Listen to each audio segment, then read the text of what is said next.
Hi, my name's Jennifer, and I'm going to do a really quick tutorial on how to apply Meyer's cognitive theory of multimedia learning to your presentations. But first, a quick overview of the theory itself and the three assumptions that it's based on. Let's get started. The first assumption of the cognitive theory of multimedia learning is that there are two separate channels for processing audio and visual information. While words can be auditory or visual, images are strictly visual. This is especially important in creating multimedia presentations. When it comes time to integrate what you have heard, seen, and already know, it is much more difficult if information is unrelated. Examples of this include reading a book while listening to a TV show or radio, listening to a lecture while watching YouTube videos, or watching the visuals on a presentation while the instructor goes off on a tangent, and the auditory and visual inputs are no longer aligned. The visual and auditory channels are receiving unrelated information, so integration is difficult and undesirable, forcing each channel to attempt to form its own memory. While the goats are adorable, you may have noticed that they are not conducive to meaningful learning. The second assumption is that there is a limited amount of working memory available for each channel.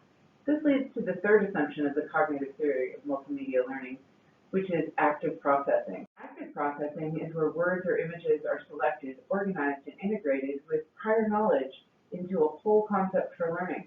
When the visual and auditory channels are both presented with input that is cohesive and not contradictory or unrelated, then learning is facilitated.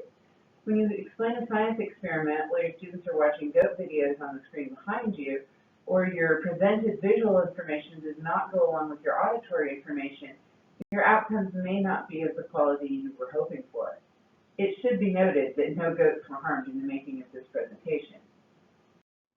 Another way to end up with a goat explosion instead of a science experiment is to create a situation where the cognitive processing demands of a lesson exceed the learner's processing capacity. Cognitive demands come from three areas. Essential processing is the cognitive processing that is necessary to hold information in working memory. Extraneous processing is the cognitive processing that is not necessary for processing the relevant information, but is needed due to the mechanics of the learning task or unrelated or unnecessary information included in the lesson. Generative processing is the cognitive processing that is required to sort out everything and make sense of it all. Cognitive overload comes when any or a combination of these processes are overloaded, and there are several things that you can do to avoid this in your multimedia presentation. An effective way to avoid one channel overload in multimedia presentations is to limit text. Overwhelming the visual channel with text and images while the auditory channel is underburdened is not an efficient use of processing capacity. By removing text, you have more room for images, diagrams, and keywords to highlight the visual information while narrating the presentation.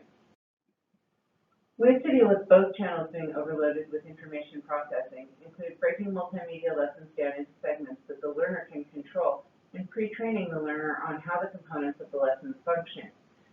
Breaking the lessons down into smaller sections allows stopping points for students to process the information at their own speed, while pre-training can offload some essential processing demands into a pre-lesson time, much like a team coaching before a game so everyone knows the plan before the game starts. One or both channels can become overloaded with extraneous processing demands due to confusing presentation. You should align your text in proximity to the image that it correlates to. This reduces time and cognitive processing spent on scanning a visual to determine what image goes with what. Additionally, you should not just read the words that are on your screen. Narrating is more than just reading the text. Use minimal text with keywords and talk about the concepts that are related to what's on your screen. When one or both channels is overwhelmed by extraneous processing demands due to extraneous material or unrelated material in the content, the answer is simple. Eliminate as much extraneous material as you can. While something may be interesting and may even be beneficial to the students, if it is not directly part of the lesson that you are presenting, it may find a more appropriate home in a different lesson. Even the prettiest flower becomes a weed that can outcompete a vegetable in a garden. Don't allow your presentation to become full of weeds. When one or both channels are overloaded with essential processing and representational holding, you need to reduce the load. First, related narration and animations or images should present at the same time, so representations do not need to be held in working memory to be referred back to. Secondly, you can individualize your lesson, taking into account the learner's ability to hold mental representation. So that's the end of the tutorial. To summarize, one of the most important things you can do is to offload your text to narration. You don't want a lot of words on the screen, some keywords, some images, some narration, maybe some animations, but you don't want to just be reading a screen. You also want to remove all of the extraneous material. Everything that doesn't need to be in the lesson should be removed from the lesson. It just makes more cognitive processing load on the students, and they're going to miss things that they should be processing and replace it with things that really weren't that important. You can break up your lessons. If it's a longer lesson, you can break it up into smaller chunks so the students have a chance to stop and process what they've learned and then go on with the next section. And you want to synchronize your inputs. Your audio channel and your visual channel should be saying the same thing so it doesn't get confusing and muddied. And I hope all of that helps you make better presentations in the future. Have a great day.